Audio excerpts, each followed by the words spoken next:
काफ़ी दिनों से मन करता था वीडियो बनाने का, लेकिन नहीं बना पा रही थी। दिल्ली में बहुत पोल्यूशन है, सबके गले बहुत ख़राब हैं और बहुत ही अजीब सा एटमॉस्फेयर हो रखा है। तो आज मैंने ये एक न्यू चीज़ ट्राई करी।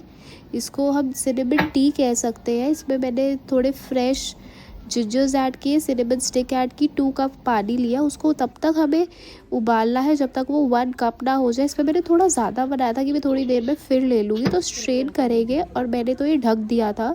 इसमें थोड़े drops of lemon and honey डालेंगे, उसको अच्छे से स्टेयर करेंगे। एंड प्लीज़ आप इसे हॉट पीजिए, तभी ये काफ़ी इफ़ेक्टिव होगी। Thank you. बच के रहिए, बहुत पोल्यूशन है।